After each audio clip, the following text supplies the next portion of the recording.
aspect. A job can compensate you, but a career defines you. Simple example, right? You take somebody like a Virat Kohli, for the students, who are watching this, just to make it easier for them. If you take a Virat Kohli, he chose to play cricket. But after a couple of years, Virat Kohli asked himself that, is this the way I want to play cricket? And he was dropped from the Indian team. And he said, this is not, I would like to be remembered as a cricketer. If you want to be remembered as an amazing cricketer 20 years down the line, as one of the greatest cricketers of all time, he said, this is not how I want to work upon my career. And then he started building his fitness. He started working on his game. Career, if you have a career in your mind, you need to have long-term goals. A job is something like, it will just compensate for your basic necessities. Like you want to shop in Myntra, Jabong, you want to just take care of, you want to buy a motorcycle, you want to travel to Europe or something. Yeah, even an Uber boy or a Swiggy boy, he can still get it done. But a career is something, which will span for 25, 30 years. And that requires totally different requisites altogether. Somebody who's at the age of 22, 23, I would definitely say that, a job that start off with, amazing. But if you're looking at a career, long-term goals are very, very important. You need to keep upgrading your skills, Johnson. That's very, very important. Because like I started my training career as such in 2006. If I go back to the same PPT that I was using in 2006, 2020, students will be laughing at me. Because they access information much faster than me. I'm still not technically, friendly with computers. I can manage. But if I start a story about somebody, the student, 10 students will raise their hands and they'll tell me the climax. They'll be like, we read this in Huffington Post, we read it in Forbes, or we read this in Facebook or something. So they're that much advanced. So as Ranjit Keshav, if I still want to be relevant in this industry, it is equally important that I should be upgrading my skills. So every year for me, 10 to 15 days, I visit one of the IIMs or IRMA or some institute where I go and talk to professors. I do some sort of a course. Like last year, I went and did my business venture management program, where I learned a lot of things. So if you're looking at a long term, if you're looking at building a great career, upgrading your skills is very, very important. And it is applicable to any faculty who's working in the engineering or MBA fraternity. And it equally applies to people who are working in software industry. So one of the biggest drawbacks that you would probably see with software engineers, working with these amazing companies like Infosys or TCS, they say that, we are done with it after 2-3 years. We are getting bored. We are doing the same monotonous work. There is nothing exciting that has happened. There's nothing exciting because you are not inviting excitement into your life. You need to invite excitement. And see, you will only grow if you are uncomfortable with the status quo. Correct. You need to be uncomfortable with your status quo. Otherwise, you wouldn't grow. For example, you want to build a six-pack, you will have to go through the pain. But people do not want to go through the pain. So for example, very simple, right? If I'm a computer application graduate, on the records I am, but I don't know about any of the programming languages. But I remember learning 14 languages during my graduation: FoxPro, Lotus, COBOL, etc., etc. Who's using COBOL these days? Who's using FoxPro these days? So if you want to be relevant as a software engineer, you need to upgrade your skills. You need to know about data literacy. You need to know about data science. You need to really start upgrading your skills. The third thing is, for a job, you don't require networking, but for a career, you need networking. That is extremely, extremely important. As I said earlier, my performance and my success is as good as my networking. Like at Sahyadri, Girish and Ramesh sir, they know me from 2015. So your networking is equally important. And then your knowledge equity. That is the last point. Your knowledge equity. How much are you aware about the industry that you are working with? What is happening across the globe? Who are the leading players? Who are the leading companies in your industry? Because every time you talk to a person, your knowledge equity comes across to the other person as impressionable. It has to be. It has to be. For a seasoned player in any industry, it would just take them like 30 seconds to know whether you are aware about what is happening in your industry or not.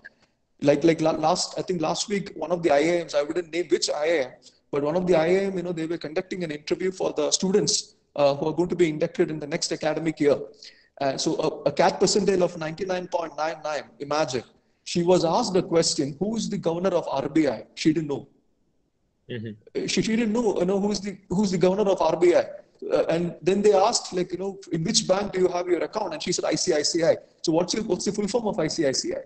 She didn't know about it.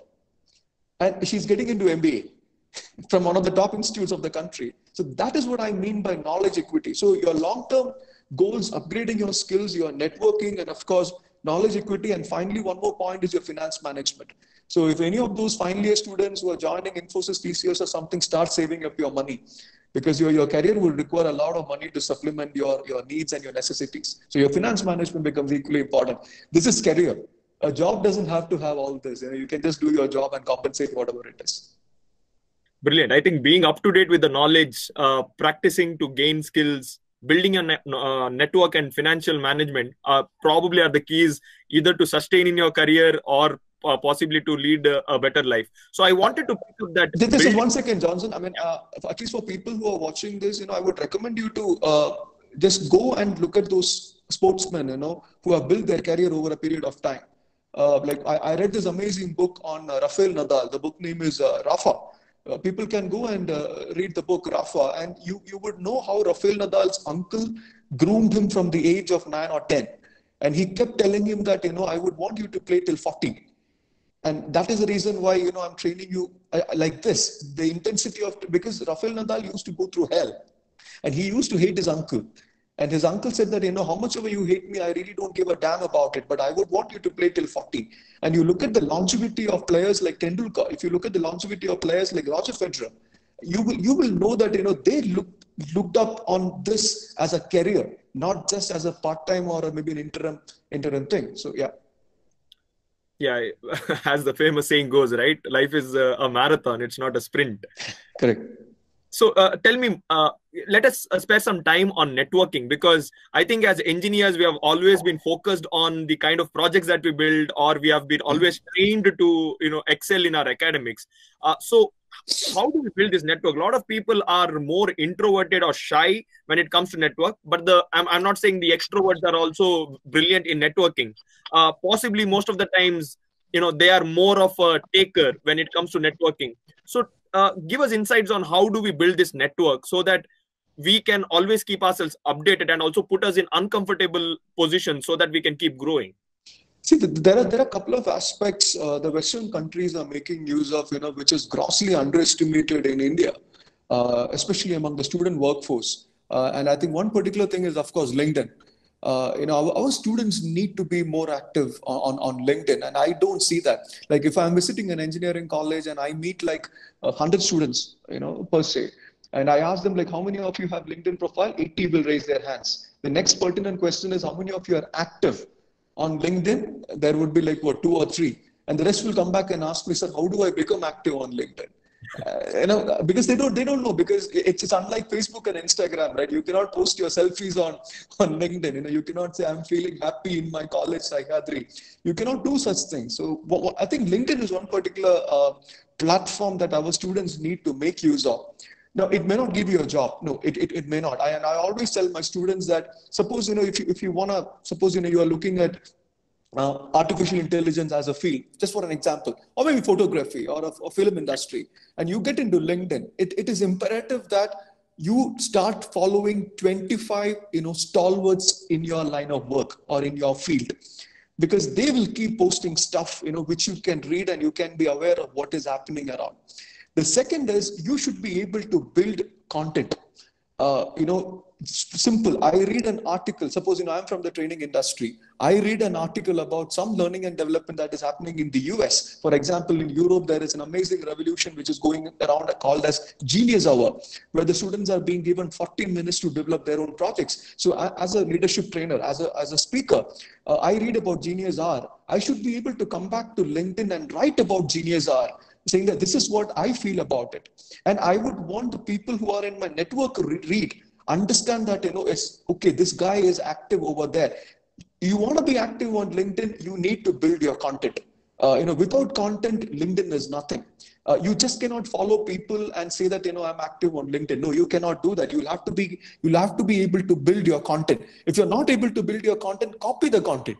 Share the content and ask people to put their opinion and their views, and then slowly you will start building your audience on LinkedIn, you can probably send networking requests to people, which they would definitely accept. I think 90% of the people